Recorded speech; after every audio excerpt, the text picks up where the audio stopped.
Бешинчи бөлүм. Сүйлөшүүлөрдү жүргүзүү жана дипломатия. Мени аскер ишиндеги жөндөмүм атакка жеткиргени менен мен өзүм мамлекеттик башкаруудагы бардык жетишкендиктерим менен көбүрөөк сыймыктанам. Мен үчүн согушка караганда дипломатия маанилүү. Мени көптөгөн кан төгүүсүз жеңиштерим үчүн Япониянын тарыхындагы эң мыкты дипломат деп атагандар бар. Эгер атаандашыңар менен күч колдонуусуз келишүүнү кааласаңар, менин ыкмам пайдалуу. Алуудан мурун бергенди билгиле. Мен адамдар менен мамиле түзө билүү жөндөмүм аркылуу сүйлөшүү жүргүзүүнүн мыкты устаты болдум. Селсаяк болуп каңгып жүргөн күндөрүм мени акылыма гана таянып жашоону үйрөтүү менен кошо адамдардын ички дүйнөсүн терең түшүнүүгө жардам берди. Мен өзүмдүн муктаждыктарыман мурун башкалардын муктаждыктарын канааттандыруу менен гана өзүмдүн акыбалымды жакшырта ала тургандыгымды түшүндүм. Бул мага жашоодон алган маанилүү сабак болду. Бир караганда мындай философиялык принцип өтө жөнөкөй туюлганы менен иш жүзүндө башкача.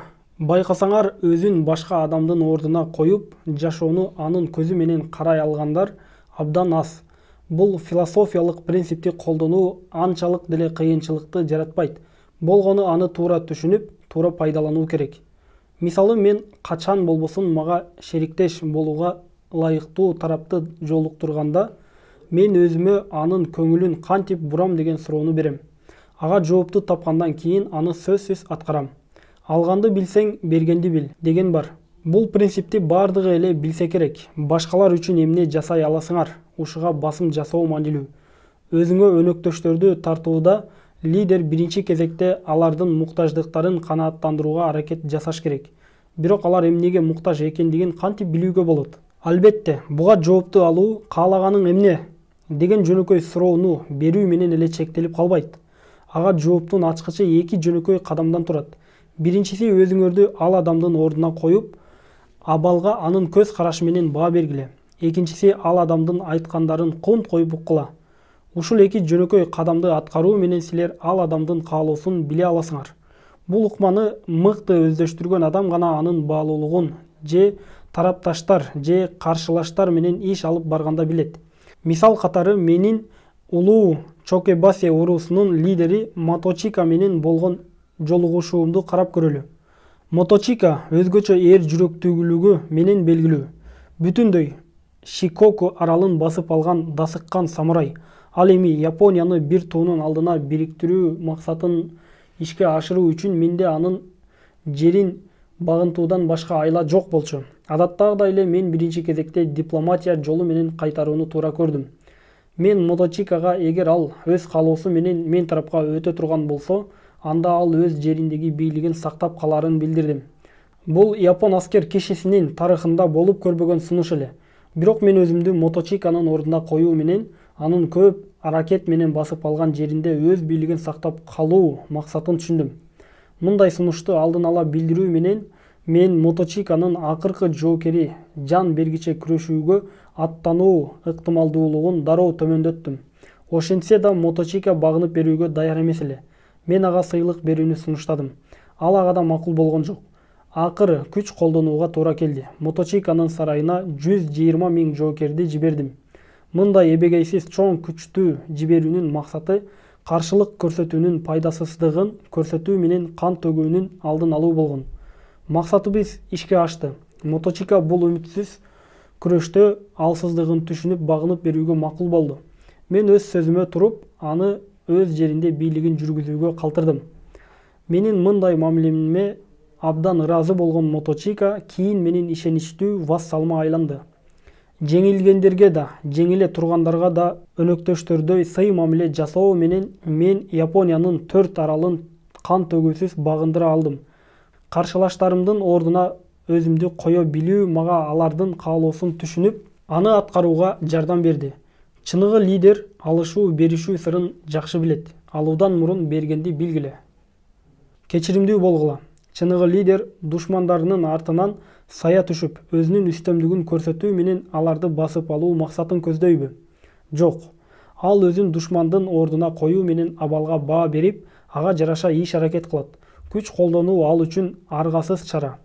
Куюшу аралын багындыруу жүрүшүндө мен Моточикага сунуштаганда эле аралдын башкаруучусу Йошихисага багынып берүү сунушун билдирдим. Йошихиса Шимадзу уруусунун лидери. Куюшу аралын толугу менен өзүнө каратып алган айбаттуу армиянын аскер башы болгон. Йошихисанын аты бүтүндөй аралга белгилүү болчу. Мен ага багынып берүү сунушун бир нече жолу жибердим. Андан жооп болбогондон кийин мен аралга чабуул жасоого аттандым. Чабуулдун алдында мен Коюшуга жада калса кооптуу болгон Сасумага да соодагердин кейпин кийген тыңчыларды жибердим. Ал жерден тыңчылардын көбү кайра келбей калган учурлар да болду. Алар Шимадзу уруусунун ич ара мамилелери тууралуу өзгөчө үй-бүлө ичиндеги туруктуулук, жетекчилер менен вассалдардын мамилеси, алардын өнөктөштөрү жана каршылаштары менен болгон тирешүүсү жана алардын географиялык түзүлүшү тууралуу көбүрөөк маалыматтарды билип келүүлөрү керек эле. Мындан тышкары, тыңчылар аралда жашаган башка уруулар тууралуу да маалымат чогултушту.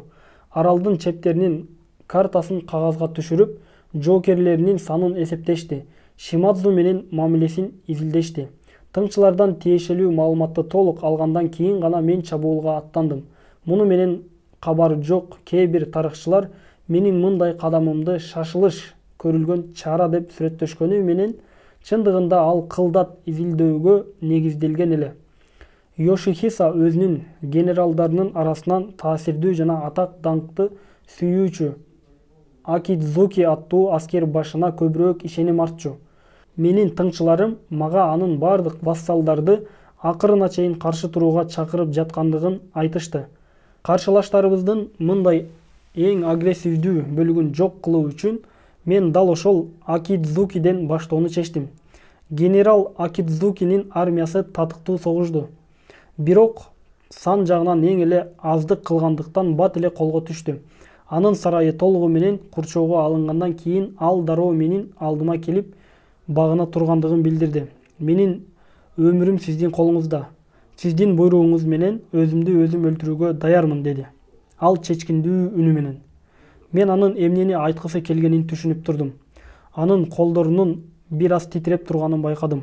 Албетте, самурай да башка адамдарда эле жашагысы келет. Мен түшүнүү менен башымды ийкедим да, анын үй-бүлөсүнө тийиштүү муундан муунга мурас катары берилип келген чай сервисин көрүүгө болоор бекендигин сурадым. Менин салттуу чай ичүү каадасына болгон кызыгуумду мурдатан билген Акидзуки өзү менен кошо ала келген сервисти дароо мага белек катары тапшырды. Кичипейилдигиңизге чоң рахмат, дедим. Сизге окшогон чыныгы самурай үчүн душманга каршы туруу турган иш. Эми бизге багынгандан кийин биздин ортобузда эч кандай кан төгүүнүн болуусун каалабайм. Сиздин жериңиз сиздин колуңузда калсын. Барып бийлигиңизди жүргүзө бериңиз. Өзүн өзү өлтүрүүгө буйрукту күткөн Акидзуки мындай сунушту күткөн эмес.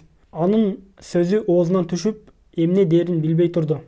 Ушундай эле абал өздөрүнүн чектелген башкаруу жөндөмүнөн кан төгүүлөргө болгон каалоосу күч менин көптөгөн башка вассалдарыма да болгон.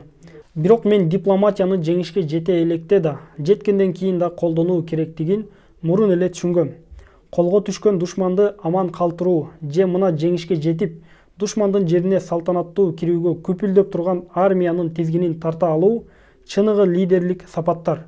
Жеңилген Акидзуки өз жериндеги бийлигин уланта тургандыгы тууралуу маалымат Куюшуга бат эле тарады. Аны уккан башка генералдар ыктыярдуу багынып берүү демилгелери менен келип жатышты. Акидзукиде эле алар да мага баалуу чай сервисдерин жана башка үй-бүлөлүк таберектерин белекке тартуулашты. Ошентип биздин жоокерлер Куюшу аймагына киргенине бир жума өткөндөн кийин эле менин өзгөчө тактикам жемишин берип, Шимадзу аскер башчыларынын басымдуу бөлүгү ыктыярдуу багындырды. Бирок алдыда дагы эң каардуу каршылашыбыз Йошихиса турган. Албетте, мен ал беттешүүгө абдан кылдат даярдандым. Менин 1,5 миллион жоокеримден турган армиямдын катарында анын армиясы кымындай эле. Йошихиса татыктуу согушту, бирок жеңиш мен тарапта болчу. Ал жарашуу желегин көтөрүп менин алдыма келди. Кырылган чачы жана үстүндөгү кечилдин ак кийими анын аскер жолунан кетүүсүнүн белгиси эле. Эми Куюшу аралынын мурунку башкаруучусу болуп калган Йошихиса менин алдымда келип жүгүндү.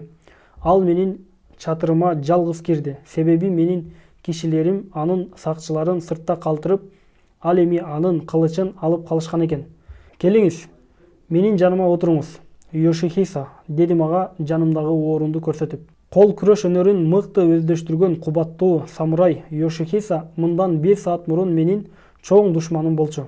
Аны билип турсам да, мен өзүмдүн кылычымды чечип, ал оңой эле жете турган жерге койдум. Менин сакчыларым сиздин куралыңызды алып койгондугу үчүн кечирим сурайм. Кээде алар ушинтип өздөрүнүн милдетинен аша чаап кетишет. Мен аларга эскертүү беришим керек экен. Азырынча, дедим, мен жерде жаткан кылычымды карап. Менин кылычымды алып турсаңыз болот. Йошихиса кыймылсыз турду. Мен сөзүмдү уланттым. Самурай кодексине ылайык сиз өлүшүңүз керек. Муну экөөбүз билебиз. Ошентсе да, заман өзгөрөт экен. Эгер мен Японияны жаңы күнгө даярдай турган болсом, мага кол керек. Ишенип коюңуз, Йошихиса, дедим, эңкейе анын көзүн тике карап. Ал күн жакын калды. Сиздин ал күндү көрбөй калышыңыз өкүнүчтүү болмок. Анын үстүнө башымды көтөрүп, сөзүмдү андан ары уланттым. Бир согуш майданында жеңип алган үчүн эле улуу Шимадзи уруусунун лидерин жок кылсам, мен көрүмө жеткиче уят болмокмун. Менин максатым өлтүрүү эмес, жөн гана каршы чыккандарга мага кошулууга мүмкүнчүлүк берүү. Генерал Йошихиса, сиздин багынып бергендигиңиз жана өкүнгөндүгүңүз үчүн мен сиздин өмүрүңүздү сактап калууну чечтим. Андыктан сиз өз жериңизде бийлигиңизди мурункудай эле жүргүзө берсеңиз болот. Йошихиса бир топ эмне дээрин билбей үнсүз турду. Андан кийин ал кыска гана "Мен сизге чексиз ыраазымын" деди. Ошол күндөн тартып ал мага ишенимдүү тарапташ болду. Тарыхчылар менин жеңилген душмандарыма карата кечиримдүүлүгүмдү өзгөчө белгилешет. Ошондой болгону менен менин андай иш-аракеттеримдин иш жүзүндөгү башка максаты да бар эле. Кечиримдүүлүккө барбаганда мен алыскы аймактарды кантип башкармакмын? Албетте, Шимадзе уруусун жок кылуу колдон келмек. Бирок алардын ордуна ким келет? Алардын деңгээлиндеги таасирдүү жана татыктуу уруунун өкүлдөрүн таба алмак эмесмин. Ал эми тартипти сактоо үчүн ар бир басып алган жерге өзүмдүн жоокерлеримди жайгаштыруу мен үчүн эң эле кымбатка турмак. Өзүңөргө катуу, башкаларга кечиримдүү болгула. Кечиримдүүлүк ишенимди жаратат. Андыктан айкөлдүк сырын билгиле. Биринчи болуп кечиргиле. Бирөөнүн ишенимине ээ болуу үчүн алгач ага ишеним көрсөткүлө. Башкаларга ишенүү мага кандай күч берерин түшүнгөндөн кийин каршылаштарыма жан сакчыларсыз жалгыз баруу мен үчүн кооптуу болбой калды. Аны менен Киотонун түндүк чыгышындагы Эчуго провинциясына эйлик кылган Уэсуги уруусунун лидери Кагекасуга жолугууга барганда түшүндүм. Ошол кезде Кагекасудан ашкан жогорку адеп акылактык сапаттарга ээ жоокер жок болчу. Ал сапаттар Уэсуги уруусунун лидерине гана таандык, муундан муунга өткөрүлүп берилген баалуу мурастай эле. Кагекасу экөөбүз дос катары чабарман аркылуу кабарлашып турганыбыз менен эч качан бетме-бет жолугуп көргөн эмеспиз. Эми мен аны мага же шериктеш болуп кошулаарын, же душман болуп чабышаарын билишим керек. Кагекасудай аскер ишин мыкты билген чебер жол башчы менен кармашуу бир топ жылды жана кан төгүүнү талап кылаары белгилүү болчу. Андыктан мен бул ишти бир нече күндүн ичинде бүтүрүүнү чечтим. Кагекасунун ишенимине ээ болуу үчүн мен да ага ошондой эле ишеним көрсөтүүм керек. Мен жашыруун ат менен 10 чакты кишинин коштоосунда Ичуго менен Этчу аймактарынын чек арасына жолго чыктым. Чек араны эки аймакты бириктирген ар бир адам өзү үчүн деп аталган белгилүү жалгыз аяк таштак жол менен кесип өттүк. Өзгөчө кышкысын деңиздин албууттанган толкундары тынымсыз жууп турган бул аскалуу капчыгайды ашып өтүү абдан кыйын. Ашуунун соңунда Кагекасунун ишенимдүү кишиси Суганын жетекчилиги алдында чек ара чеби жайгашкан экен. Мен өзүмдүн атымды атабай Хидайошинин элчисине сарайга кирүүгө уруксат берүүсүн сурап, чептин жетекчиси Сугага чабарман жибердим. Албетте, ал уруксат бербеген соң менин чабарманым аны биздин лагерге келип кетүүгө көндүрдү. Анын алдында маймыл падышанын өзү турганын көргөн Суганын оозунан сөзү түштү. Мен Хидайоши, Кагекасу мырза менен сүйлөшө турган маанилүү ишим бар. Мени анын штабына өткөрүп коюуну суранам дедим. Сиздин аброюңуз көпчүлүктүн көз алдында. Сиздин келгениңиз биз үчүн чоң сыймык, деди Суга. Ошентсе да сиздин өтүнүчүңүздү аткарууга менин укугум жок. Аны Кагекасу мырза гана чече алат. Андыктан мен сиздин өтүнүчүңүздү ага жеткирейин. Андан жооп келери менен сизге билдирем.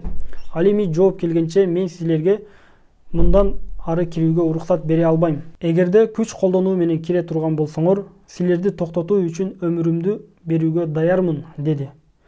Мыкты айтылган сөз, дедим мен. Кагекасунун деми байкалып турат. Сиздин жол башчыңызга болгон берилгендигиңиз мени сыймыктандырат. Сиз айткандай болсун. Мырзаңызга чабарман жибериңиз. Мен жоопту күтөм.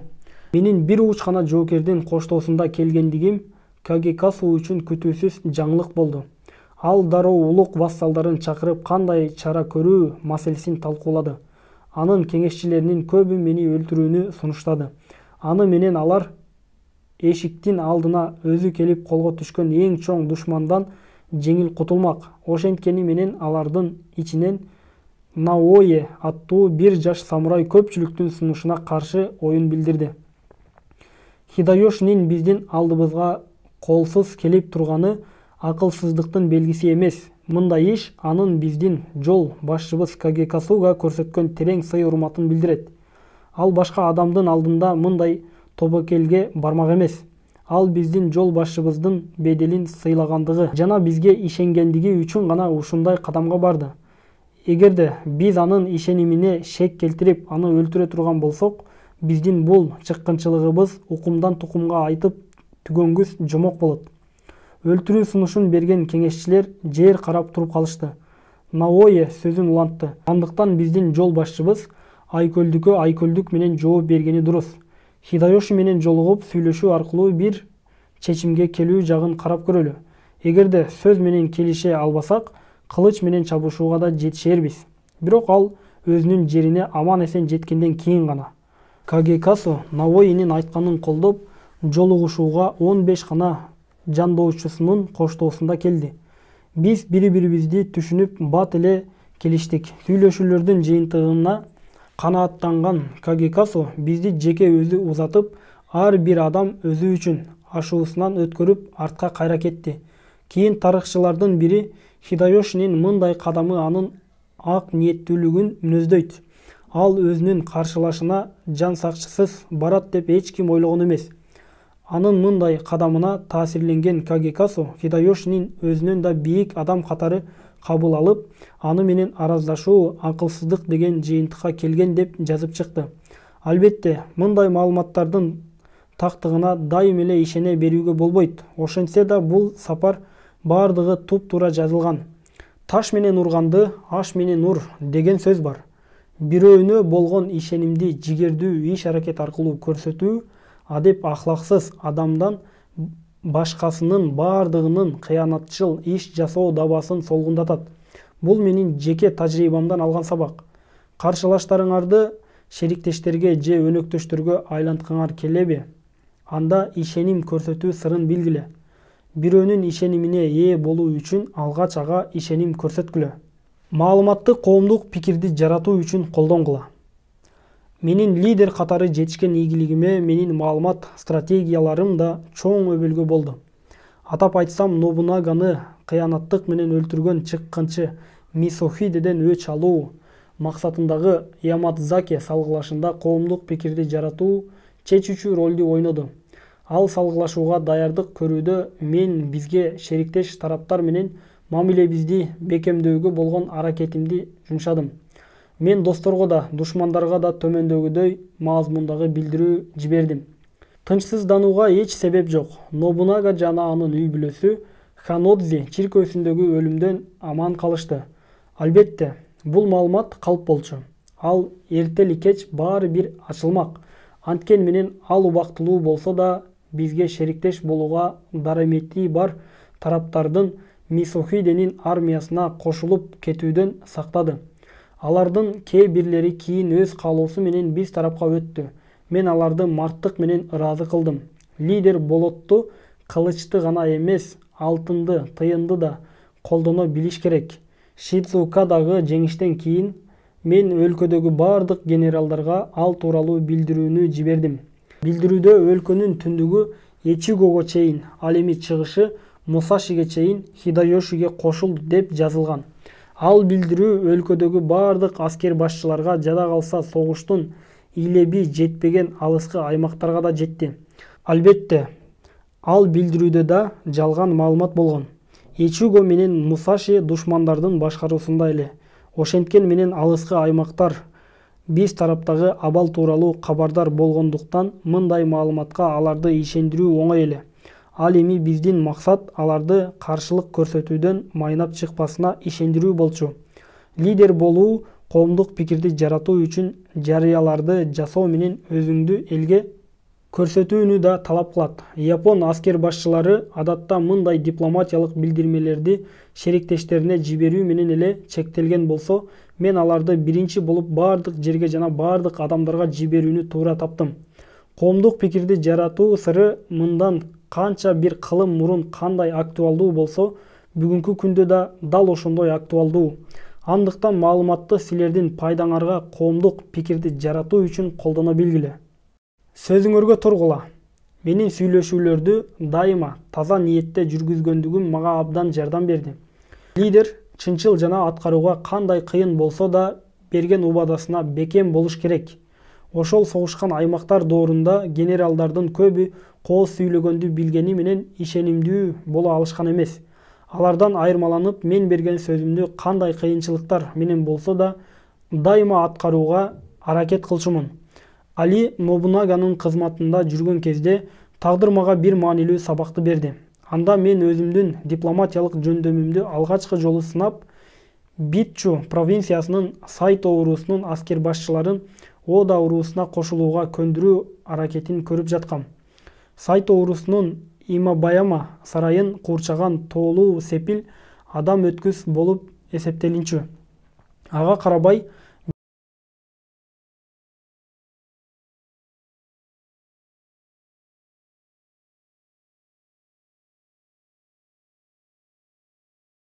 1564 жылдын башында биздин тыңчылар уруу ичинде бийлик талашуу жүрүп, ич ара согушуп жаткандыгы тууралуу маалыматты алып келишти. Ал ич ара араздашууну кол салууга ыңгайлуу мүмкүнчүлүк катары көргөн Нобунага мага ал аймакты башка сарайлардын ээлери менен байланышып, шериктештик алака түзүүгө буйрук берди. Алар бизге Имабаяма кол салууга ыңгайлуу база болуп бермек. Адатынча селсаяк соодагердин кейпин кийип, бул образ мага жакшы жарашчу. Битчу провинциясын башынан аягына чейин кыдырып жашыруун ар бир аскер башы менен жолугуп чыктым. Уруу ичинде өз ара араздашуу күч алып турган кезде мындай жашыруун сүйлөшүүлөрдү жүргүзүү эң кооптуу болгон. Бир туура эмес кадам менин өмүрүмдү алмак. Ошентсе да Сайто уруусунун бир нече генералын биз тарапка өтүүгө көндүрүү менен мындай тобокелдикке баруу бекер болбогонун далилдей алдым. Мен өзгөчө Унама сарайынын аскер башчы Дизирот Земонду Одага тарапташ болууга көндүрүүгө кызыктар элем. Мен Унама сарайына тиешелүү адамдарга пара берүү аркылуу кирип, Дизирот Земондун алдына келдим. Бирок ал менин сөзүмдү аягына чейин укпастан мени зынданга салууга буйруду. Мени соороткон жалгыз нерсе, мен зынданда жалгыз эмес элем. Бүлпүлдөп күйгөн шам чырактын жарыгынан мен чынжыр менен кишенделген скелетке окшогон адамдын сөлөөкөтүн көрдүм. Анын кабыргалары чыгып, сакалы жерге чейин өскөн экен. Эгер ал башын көтөрүп мени карабаганда, мен аны өлүк деп ойломокмун. Сиздин бул жерге түшкөндүгүңүзгө канча болду деп сурадым. Ал оор үшкүрүнүп алды да көзүн жумуп бир саамга ойлонуп калды. Ох, деп дагы бир жолу үшкүрүнүп алды да 3 жыл болду деди ал. Муну уккан мен сакчы деп мен оордуман ыргып туруп, зындандын темир эшигин каккылап кыйкырып жибердим. Эй сакчы, мен силерге бир маанилүү нерсени айтуум керек. Өзүмдүн кызыл тилимдин арты менен мен сакчыларды мени зынданга салуу чоң жаңылыш болгондугун айтып ишендирдим. Мен аларга мага Дизиродземонго шашылыш кабар жеткирүү тапшырмасы берилгендигин, Дизиродземон ал кабарды уккандан кийин аны кеч алганына ачууланарын жана ага кандайдыр бир деңгээлде өзү күнөөлүү болгонуна карабай баардыгын жазалай тургандыгын айттым. Силер менин ордума отуруп калууну каалабайсыңар да, туурабы? Дедим мен. Менин айткандарыма анча ишене бербей карап турган сакчыларга. Анда Дизиродземонго барып айткыла. Мен аны менен тезинен жолугуум керек. Бактыма жараша Сайто лидери менен болгон экинчи жолугушуум биринчисине караганда жакшы өттү. Үнүм бүткүчө сүйлөп жатып, акыры анын өзүнүн аймагынын башкаруучусу катары калтыруу шарты менен Ода тарапка өтүүгө көндүрдүм. Биз аны менен чогуу Киосу сарайына келдик. Өзүнүн жаңы вассалын кубаныч менен тосуп алчу Нобунага тескерисинче ойго келбеген чечими менен менин акыйкаттыкка болгон терең ишенимиме доо келтирди. Дизиродземонду музда кабыл алгандан кийин ал мени кошуна бөлмөгө чакырып алып, Дизиродземон дүйнөгө аты чыккан аскер ардагери. Ал бизге чын эле шериктеш болот деп ойлойсуңбу? Эгер ал эр жүрөк болгондо бизге кошулууга макул болмок эмес. Эгер ал канкор болсо, анда анын пайдасы жок.